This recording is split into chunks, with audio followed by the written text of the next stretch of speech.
Can or do sports play an important role in living a biblical life, or is it a hindrance? On this slice of fresh bread.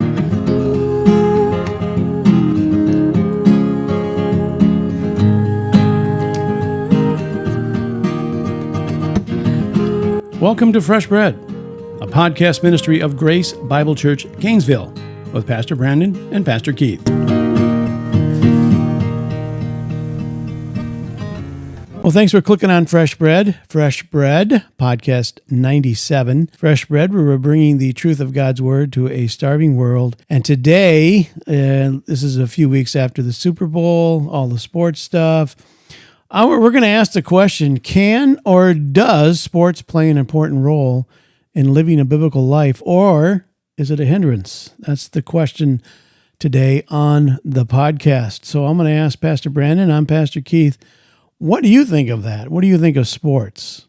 Can or does sports play an important role in living a biblical life, or is it more of a hindrance? Well, that's a nuanced answer. I mean, I think it can be both. I think it can be, I think it is and can be a vital part of the Christian life in terms of athletics, bodily discipline, but I think that it can be a great hindrance as well, and for a lot of different reasons. And so, I suspect you're going to want to go through, why it's how it's a hindrance and how it's potentially good. Well, let's talk about the good. What's the good about sports as helping our biblical life? Well, I think that part of being a Christian is being disciplined. So there is a self-control that extends not just with the body. I mean, obviously that's part of it, because we need to possess our vessel in an honoring way. And so there is a self-control, and I think that sports can help instill that self-control and discipline, because with sports you're having to subject your body and getting it to do what you want it to do. And I think there's definitely some crossover there in terms of spiritually. I think that you can use that same understanding in terms of, in a greater way spiritually. I think that it's interesting because I think that sports are really good for kids, especially nowadays, because, in the past they didn't have as much sports, but, in terms of, and sports existed. Matter of fact, we went to a Mayan temple when I was in an old Mayan temple when I was in Guatemala. There's one there local, very close to where Brock Johnson's at, and he took me there. And there was actually a small stadium that was built, and they would actually have fights. Now, these were literally fights to the death. Somebody was going to die, but yeah, I mean. So obviously, I'm not using that as a something that says that sports are good, but I think that God can use sports in our lives as a means for growth. That young boys can basically use sports to give them things that they wouldn't have, like toughness and, physical toughness, mental toughness, being competitive, but also being a good sportsman, being a guy that shows good sportsmanship. I mean, so there's definitely things that are good about sports. There's definitely things that are good in terms of the Christian life. Competition, makes us better. That when we are in competition, there's a push to get better at things, and that I think that can be honoring to the Lord. Now, and going back to young men, I think sports. What I was going to say about, and I kind of got sidetracked with the whole Mayan thing. So what I was going to say to kind of make that make sense is that there was sports back in the Romans had sports. There was sports, but by and large, they didn't have sports like we do today. Like it was the sports that we have today are different than what they did.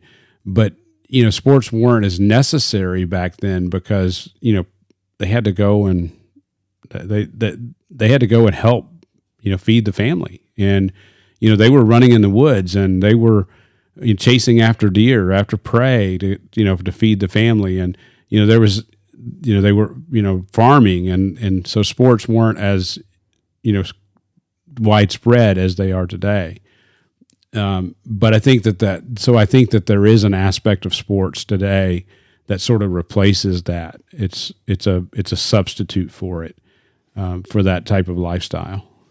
Yeah. So what you're saying is that it teaches us a lot about life and about ourselves. That's the good part. Yeah, it teaches you hard work. I mean, because you have to work hard to be an athlete. Yeah. I mean, there's only a few athletes who could be a great athlete and not have to work hard at it. Most people have to work hard at it. And, even, you got guys like Kobe Bryant or, Michael Jordan who are known, Tiger Woods is another one, who are known for how hard they worked physically and mentally in order to become the best. Obviously, those are guys, examples that I'm giving that would get into sort of the dark side of sports or get into the dark side of sports. But there's something to be said about the hard work and the fortitude and all of that comes along with playing and being in sports that I think are important to the development of, or can be important to development. It's not the only way. It's not the only way that these things can happen. I mean, I just mentioned, a century ago, 2 centuries ago, young boys they had to help farm. They had to help hunt food and, they had to help help the family so that the family could live. And so that was a pressure that we don't experience today at that degree. That would be, something that sports has kind of taken that part of it. Yeah. So it teaches us life lessons. It's kind of like being a Florida Gator fan. You kind of learn how to lose and be a good loser. We know that. And so what about the negatives? Well, I hate to say it, but the Gators probably win more than the Gophers. But I'm just poking people. Come on. Yeah. Lighten up, people. You do realize most of our listeners are Gator fans. I know. I'm kidding. Florida wins a lot. So I grew up a Vikings fan, so I'm used to losing. But you're just a loser. No, but the negatives then, as I look at our society today, I mean, how out of control do you think sports have gotten? Oh, it's horrible. I mean, look at the stadiums and the money that. Yeah, it's interesting when you think about sports. There is the simplicity of sports. Like Little League baseball and soccer and football. That there's a simplicity of there isn't this big huge fan base. There isn't all this money involved. That sort of thing. Now that's been adulterated because parents are spending all this money to keep their kids in certain leagues and play baseball year round, and they've definitely adulterated that because of it. But at the same time, there is a simplicity of sports that's there. But I think as you get higher and higher into the sports world, as you progress, so say you play elementary school baseball. Let's just use baseball as an example. You're closer to the game. It's more about the game because you're not getting paid. You're learning. It's all about learning and growing and getting better. You progress into high school sports and it goes up a notch. There's more pressure to win and more pressure to shine and be better than the next guy and better than the next team and win the games. But it's still closer to the simplicity of the game. It's more about, because you're not getting paid for the most part, although I think that NIL has extended to high school at this point. But yes. So money has become an issue, especially with guys that are, seen as big prospects to go higher. So high school is a place where I think it can be both ways, that it is still more about the game, but there are aspects of it that have been affected by our culture. So but then you go to college, and especially recently with the NIL and with the transfer portal and guys bouncing back and forth, it has become more of a job. You're not professional, right? You're still an amateur, and it's interesting because that used to be a big distinction, like an amateur versus a professional, and it used to be like as an example in golf, Bobby Jones I think was always an amateur, and it was because it was seen as the pros were looked down upon because they had given themselves completely to the game of golf, and they're doing it for money, where the amateurs are doing it for honor, and they're doing it for the sake of the game. And I think that we've had that professionalism that has crept over all of sports, so that even down to the high school level, or even lower in some cases, depending on how good someone is, it's no longer about the game. It's about, money, and it's about prestige and those kind of things. And I think that's where the dark side of the game comes in. Yeah, I think it's changed so much from, well, I'm old, but when I was young, it wasn't at all like it is now. Yeah. Why did you play when you were in high school? Or even in college? I know you played some college because ball. it was the only thing I was really good at. I wasn't a great student. I didn't have a math mind. I had a reading disorder, so I wasn't a great reader. I struggled through most of my subjects, but Phi Ed, I excelled. In sports, I was good. Yeah. So I think I was just sort of drawn to that because I was good at it, and then the more I did it, the more you get complimented, and coaches want you on their team. And so it was kind of more like that. And then I grew up my dad was a huge sports fan. So I kind of grew up watching with him, and it just sort of became, my thing. But the thing is, that's why when we talk about, is it a help or a hindrance? To me, I guess I see it more as a hindrance, where you see it more as a help, and I understand both ways because I do think it depends on the person. Well, it depends on the person and the situation for sure. Yeah, it seems to me for you it's baggage that you brought into the Christian walk.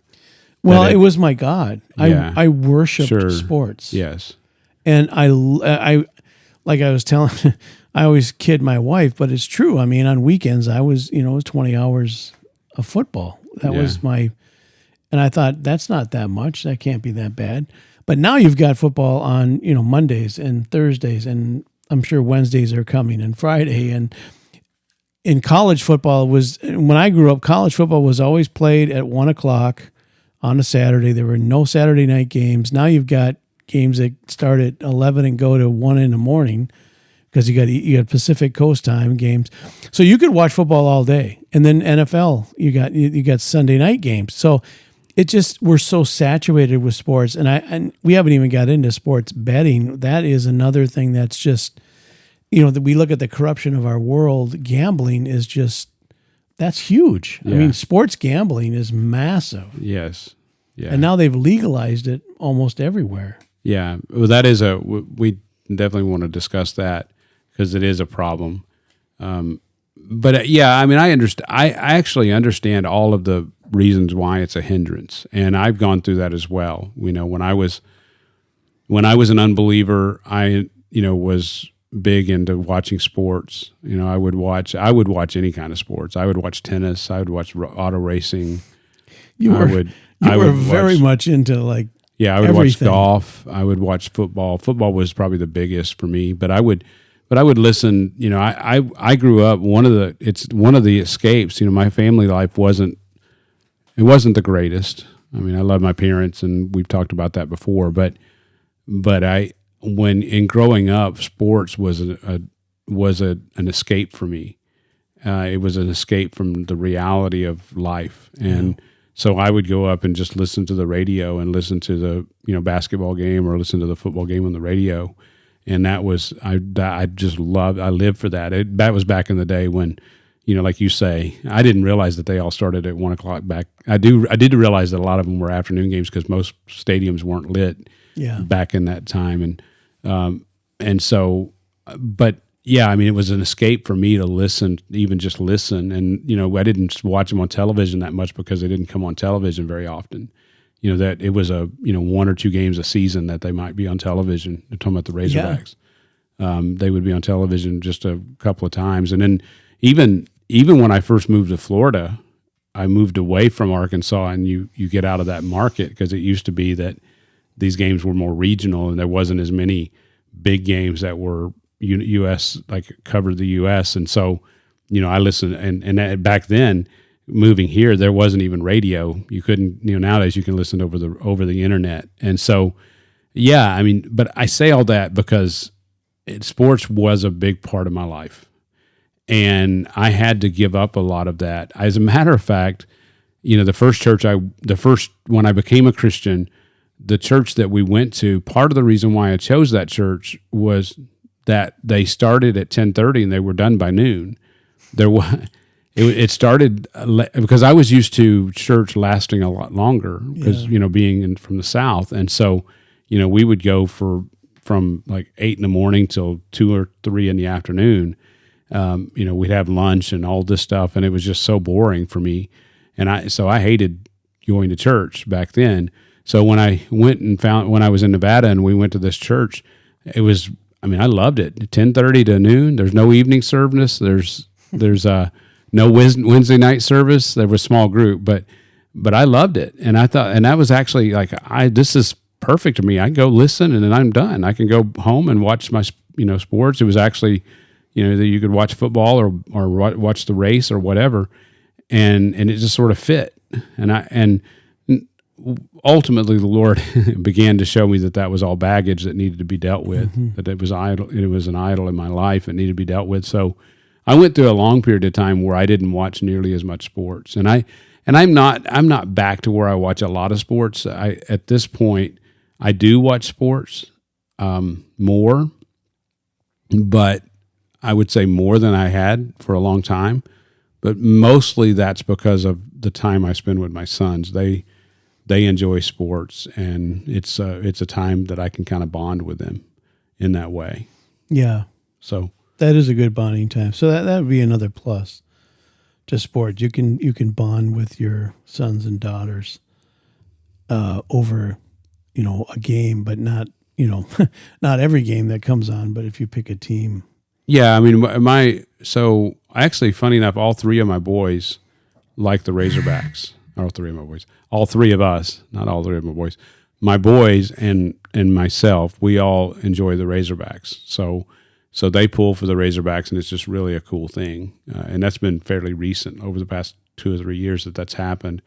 My older son and I both like the Steelers. I've always been Pittsburgh Steelers fans. I've always been a Pittsburgh Steelers fan. He has become one. So I have a. It's yeah. Sorry about that. It's 6, right? Yes.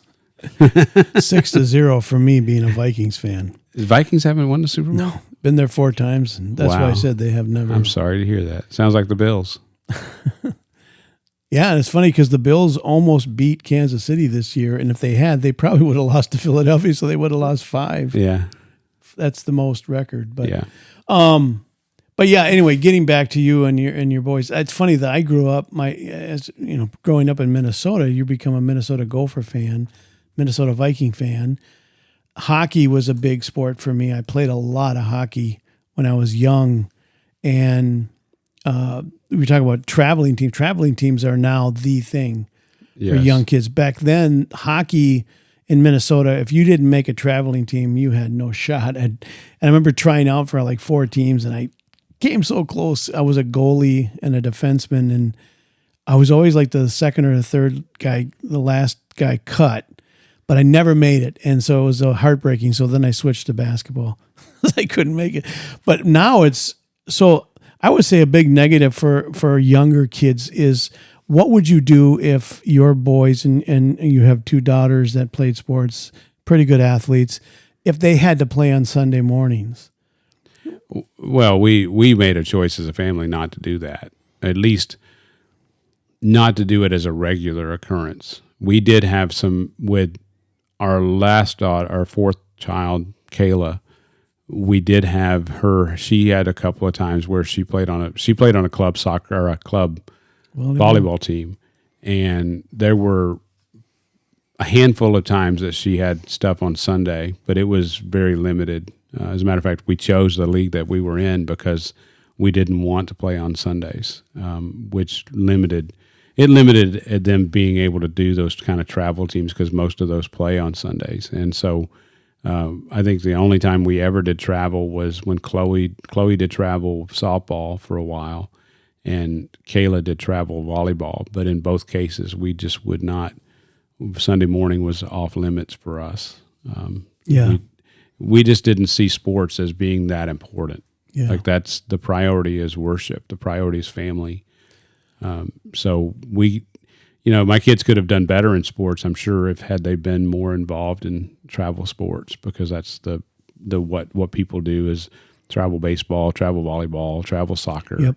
And they do it year round, and they do it more often than the rec stuff. And by and large, we did a lot of rec stuff because that's just the way that it worked out, and our kids really didn't have an opportunity in many ways to get better in terms of like some of the people do.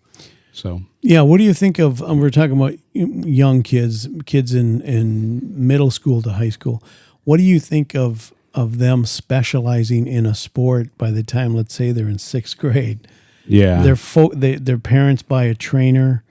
They're focusing on that. That is their main priority. Yeah, it's kind of the Tiger Woods syndrome. I think he was on the Ed Sullivan Show when he was 2. Yeah, and his dad put a golf club in his hand as soon as he could walk, and he's hitting golf balls and he's playing with people by the time he's in middle school. He's playing against really good.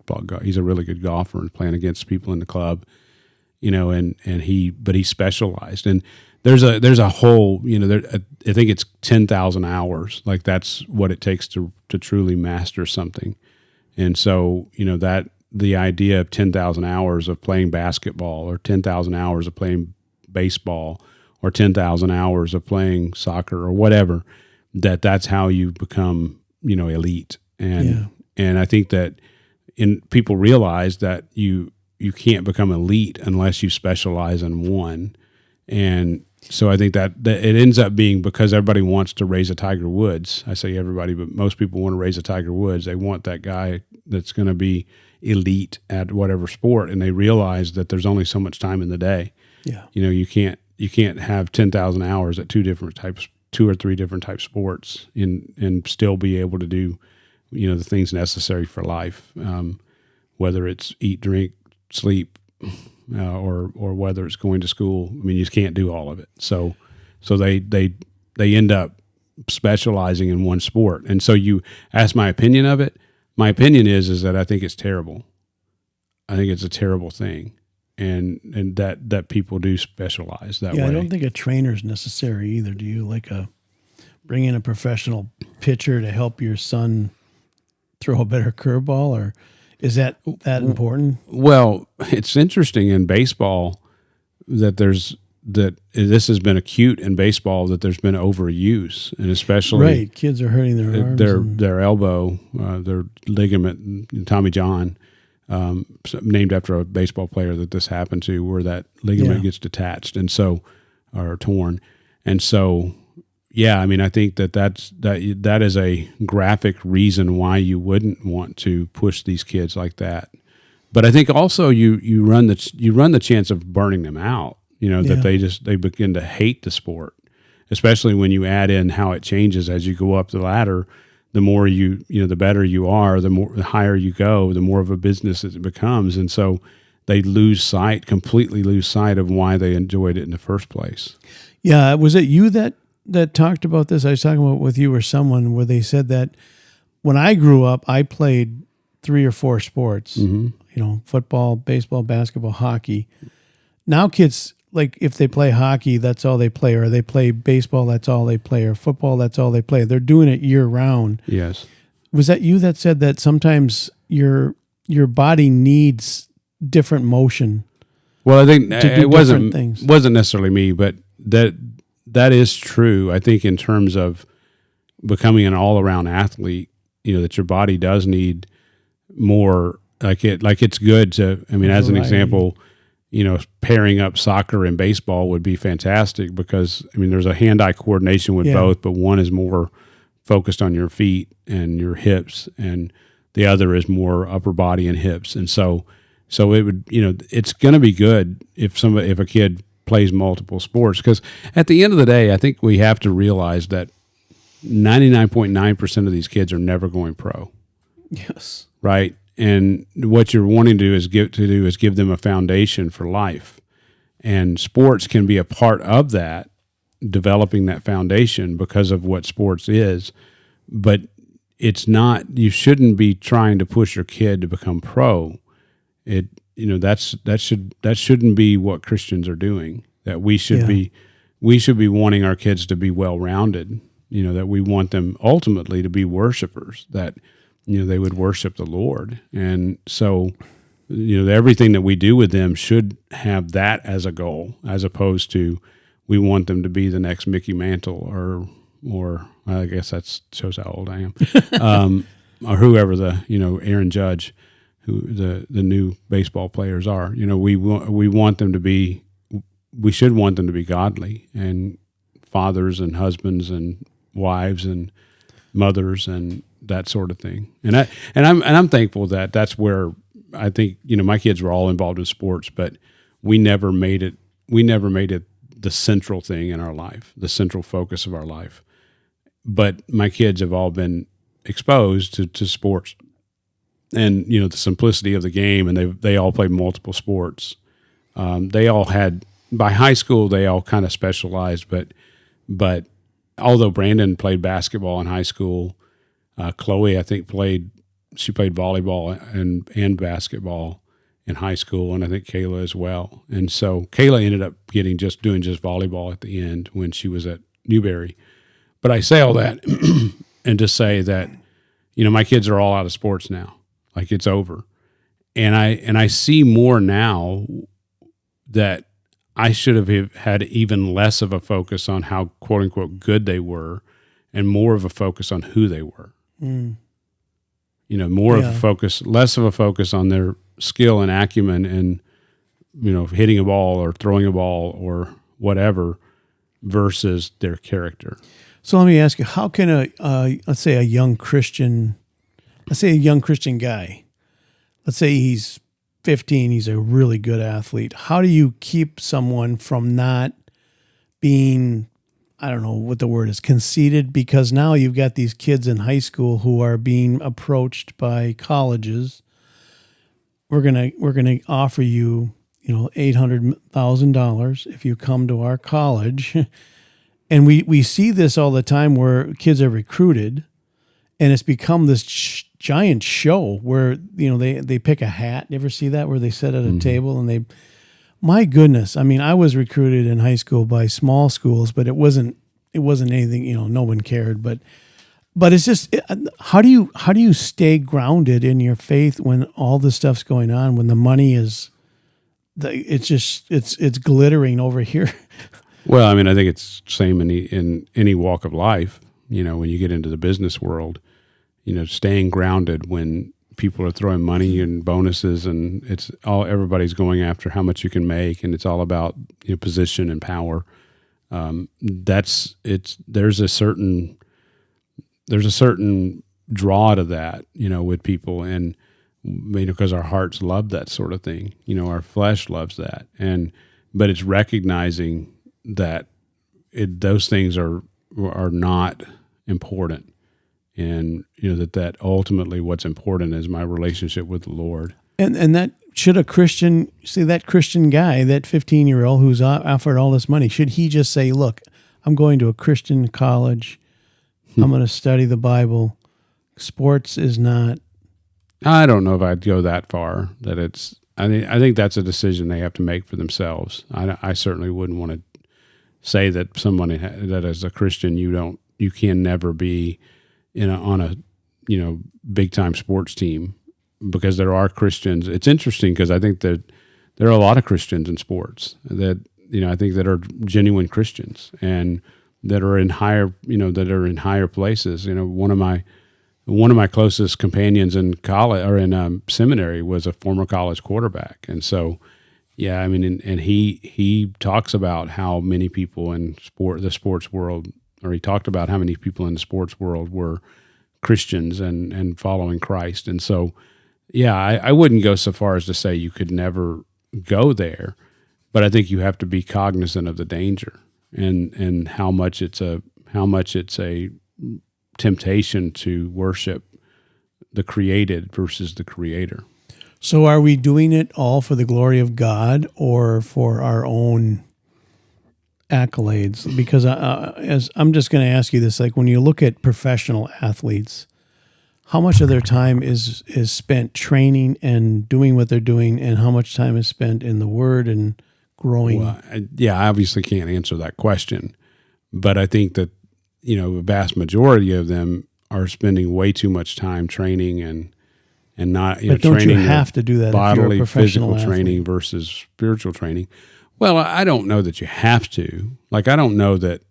I mean, I think it is your full-time job, but I mean, Right. It's just like anybody else. They do have time away, and so they can structure their life. And instead of going straight to the gym, when I get up, I'm going to read scripture. I'm going to pray. I'm going to spend time, with the Lord that way. And then I'm going to go work out, and then, come home and have breakfast or whatever. So they just get up earlier. Yeah. I mean, I think you just have to structure your life in a way that puts him first. Yeah. And I think you can do that. There's no doubt that there are men who do that, men and women who do that are able to prioritize the Lord even as professional athletes. Yeah. Yeah. I mean, I don't think that's a problem at all. I mean, it's a problem in the sense that most don't, right? Because that would be hard. Yeah. So, well, even playing in the NFL, I mean, you're playing on Sunday not mornings, but pretty close to. How would you? There's no way you can go to church for 18, 19 yeah, weeks. that reminds me of the Chariots of Fire movie. Oh yeah, which based that's on a good movie. Yeah, it based on a real true story, and he wouldn't run on Sunday, and so he ended up getting to not being able to race the race that he wanted or that he was training for in the Olympics, and ended up running a completely different race and wins gold in that race. But yeah, I mean, he was he didn't want to work. He didn't want to do that on Sunday. I mean, I do think that for sure, like NFL, it would be impossible to go to church on Sunday. During the season. They do have chapel, but is it the same thing? Yeah. Well, I think it can't. I think it's not the same thing, but I think that you can have I think that you could. It's not that I don't think a Christian. I think a Christian could be a part of the NFL. I think that if they're part of a strong local church and they're prioritizing church when especially in the off season, they're prioritizing fellowship in the off season. I think that you can go through it's 3, 4, 5 months, whatever it is, where maybe most of your sustenance is coming from Bible studies and things like that. I think you can do it. It's not optimal. It's not what we all I don't think the normal Christian life is that way. But if you're disciplined and you're listening to good preaching on your phone, and you're in the Word, and you have people in your life around you that are Christians that are holding you accountable, whether it's your own family or whether it's people from the team or whether it's people from your church that are able to hold you accountable, I think it's possible. I mean, I for sure. I mean, people do it. So it's not just I think. I mean, people, Christians. There are Christians in the pros that are able to pull that off. There are some on the Philadelphia Eagles and the Kansas City Chiefs. Yeah, that were in the Super Bowl. I mean, I think that there's genuine Christians in the NFL. Yeah, there's genuine Christians in baseball and basketball. So it is really difficult with the temptation. I mean, just the amount of money that these guys make, and the lucid lifestyle that you can live if you so choose. Yes, but yeah, if you can stay solid in your faith, in your walk, it's doable. Yeah, it is. I mean, and look, I mean, there's an advantage too of, they're able to, the Lord has blessed them with being able to make money and a decent amount of money, and it lets them, as they transition out of the pros. Some guys or gals are able to, they're able to focus more on the Lord because they don't, they've made a lot of money. And money's not the focus. Money shouldn't be the focus, but if you take it in the right way, it's a blessing. If you don't love money, if you don't, Yes, the love of money. The love of money is the problem. And so, you have the opportunity to do some things that other people don't. And what I mean is in terms of ministry, you have the ability to bless others because of what you've been able to do in sports. And so, yeah.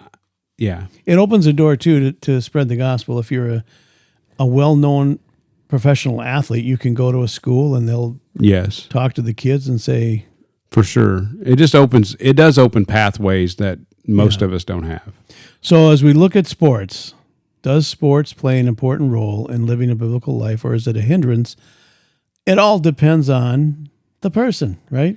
It all depends on the person, and some people it would be a hindrance. You've said that it was a hindrance to me. Yes, but that's just because I lived for it. Yeah, and it has been a hindrance, Christ. And it has been a hindrance to me as well. Yeah, I wasn't an athlete in school. I'm not an athlete now, so it wasn't a hindrance in that way, but it was a hindrance in terms of because I enjoyed watching sports, and it was an idol for me before I was a Christian, and even early in my Christian walk. Yes, and it was for me as well. Yeah, for me, golf is the one because I have played a lot of golf in my life, and that's the one that probably is probably the closest one to being a problem and a hindrance to me in terms of playing golf. And I have to really watch myself and not be focused on it more than I ought to be. Well, people always say that if you want to teach your children, tennis and golf would be the best two because they can play that their whole lives. Sure. You can play that into your 70s and 80s. Yeah, and I have played tennis, but I can tell you for golf, it definitely brings out who you are. Because golf is so difficult. Yes, I've seen you on the golf course. Yeah, well, don't talk about that. This is fresh bread. No, but that's what we were going to talk about with sports. If you have an anger issue, it's going to come out. Yes, right. If you struggle with anger, or if you struggle with pride, right? It's going to show itself. It's going to show itself. Yeah, absolutely. You're going to throw your helmet. You're going to throw your bat. Yeah. Whatever you're going to do, and you're going to get kicked out of a game eventually. But then you're going to be more aware of. Yes. So that would be a good thing. Yeah, it could very well be a good thing. It does bring those things out as long as instead of doubling down on them, you repent and turn from them as a Christian. The hindrance to me is anything that, like, if I spend, like I said, I was spending 20 hours a weekend on sports, football, whereas I could maybe have given 30 minutes to the Lord. Something 19 like that. and a half. No, but you know what I mean? I should have been maybe like, you know what did it for me was seminary. When we moved from Minnesota to California, suddenly there were no Vikings, no Gophers, no Twins, because we didn't have anything at that first semester and had no cable or anything. So I was completely lost. Yeah. It was like cold turkey, no sports. And That's funny. I was like going nuts. Like we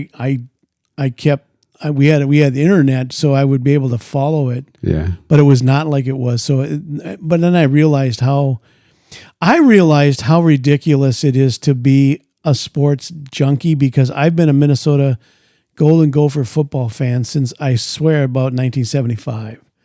And nothing has really changed in the last 60 years. 50 years. It's Minnesota is always in the middle of the Big Ten, and you're I don't know why, but I kind of enjoy it now because it's like you said, it's a relaxing. It takes you away from some of the stress of maybe your day. It's a comforting. It's always there. Like you say, Arkansas. You've been following Arkansas. it's a tradition. It's kind of on a Saturday in a fall. But for me, I had to think about all the times that I've been like on edge. I've been white knuckling the game. It doesn't mean anything. Yeah. Because they're not going to win the national championship. Even if they did win the national championship, it's not going to change my life. No. It's fun, but yeah, I used to live and drink that, and I got to the point where the same with the Vikings. Like now, I'm fine. I used to be devastated when Arkansas would lose. I mean, like, that's funny how we do that. Yeah, when I was in college, there the football team was trash, but the basketball team was really good. We actually won the national championship in my final year at University of Arkansas. That's when they went. Oh yeah, they had good teams. Yeah, they beat Duke in the final game, and I went to every home game that year. Wow. And it was so much fun, and I enjoyed it, and I don't regret it. Right, I don't regret that time. I enjoyed those days, but but at the same time, it can become this major idol, and that's what really I had to identify in my life, that it was an idol, and so at this point, I can truly say I can take it or leave it. Like I enjoy it when I watch it, but I see it for what it is, especially at the professional level, but even at the collegiate level at this point with some of the changes. And I'm okay. I mean, I can enjoy it. I watched the Super Bowl. I actually enjoyed watching Kansas City lose, which was good because I don't care for them. And it's not, I just don't care for them. And so I was glad the Eagles won, but I didn't have to watch it.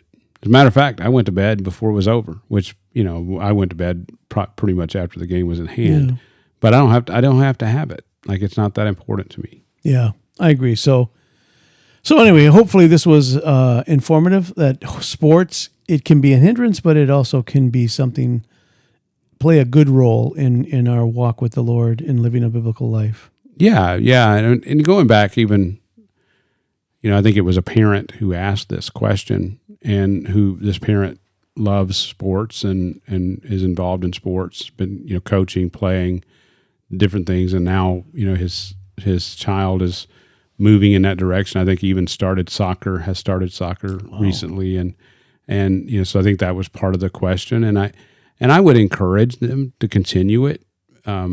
That I don't think there's a problem. I think as long as you keep it in the right perspective, that it can be a tool and help, grow your kids, and it gives them, it's certainly better than in my opinion, it's better than sitting on video games all the time. Oh, absolutely. To get them out moving and kicking the ball and that sort of thing.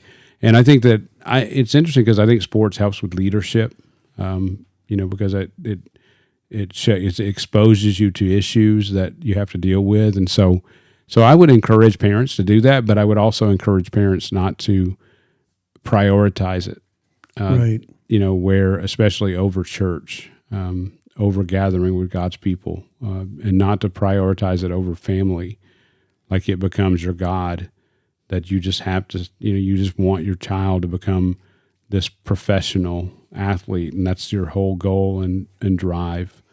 I think that's push them, right? Yeah, and you push them, like the Tiger push. Woods, and yep. You want them to be the next Tiger Woods or the next. I don't know what's a good soccer player's name. Pele. Beckham. Yeah, Beckham. I'm trying to. There's actually one that's really good right now, or he's playing. I don't really know soccer down in South Florida, and my son-in-law, if he listens to this, he'll be mad at me, but I forget what his name is, and whoever's listening are going, how could he not know that name? I just can't remember it. But well, the bottom line is, for kids, you got to have fun. Sports should be fun. They shouldn't be a chore, or you shouldn't be berated by your mom and dad because you didn't have a great game. It should be fun, and you take it as what it is, right? It's getting outside, it's exercise. Well, yeah, I'm not a proponent of it. It's just that it's just fun. We don't keep score. No, you keep score, but I mean, I played sports. I had fun playing sports. I enjoyed it. It wasn't like I have to do this because I'm going to get money and I'm going to go to good college. I just loved playing sports. Yeah, and I think that should be for the love of the game. For the love of the game. I mean, that's should be a movie. Yeah, I think it is actually. Somebody ought to make a movie. Kevin out of Costner movie. Yeah, for the love of the game. Yeah, I mean, but I think that's really it, right? I mean, I wanting to play the game for the simplicity of it and for what it gives, helps us with in terms of life. There's nothing wrong with that, and I think it's a travesty. For example, all the focus on concussions. I'm not against player safety, so let me just put that up front.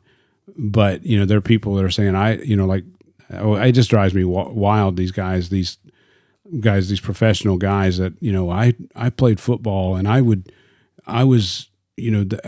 never do that again because nobody told me the truth of what it was going to do. And well, okay, I do understand that they're going through difficulty, but what did they gain out of it? Like, what was the net positive there? And so I think that done well, that football, even though there's a danger there, that it's good for our boys because it teaches them how to be men. It teaches them how to be courageous. It teaches them how to go to war and go to battle without actually having to pull out guns. I mean, so I may be in the minority. People will maybe throw in their phones down as they listen to this, but but I think that it can be a good thing. Yeah, I mean, I played football. I had 2 concussions, and I'm fine. Well, maybe on the other hand. What did I just say? Sorry, I didn't remember. On the other hand. No, I mean, we may want to, I may need to rethink that. No, but I think it's good what they do with the concussions. They make sure. But I had 2 on a football game, and I never came out of the game. Yeah, I think that the concussion protocol, for sure. Yeah, that's not what you're saying. But I'm not saying that that's a problem. Right. What I'm saying is that to just say there's too much danger. Yeah. I'm not going to do it because there's danger. Although football is becoming like these guys, especially the professional level. Wow, they are like, I don't know.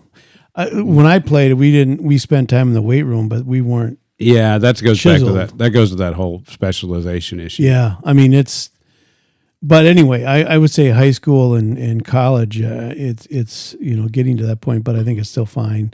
I think you always say our theory is take the face masks off.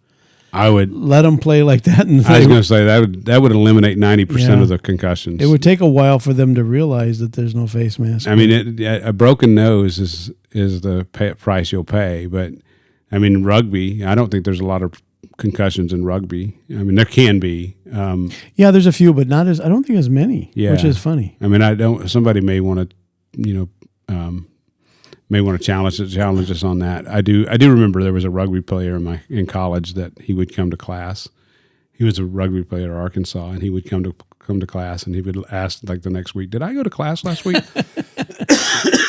But I think he was kind of off his rocker overall. So it's funny. I'm old enough I played hockey without a helmet or a face mask, and when they put the face mask, the helmets and the face mask on, the sticks got higher.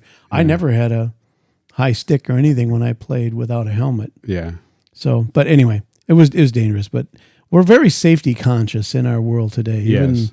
Even with kids, they're bubble wrapped when they're born and all that stuff. So, all right. Well, I hope this was entertaining. So you watched the Super Bowl? Did you like the commercials? Some of them were okay. I really did. I hated the one on hate.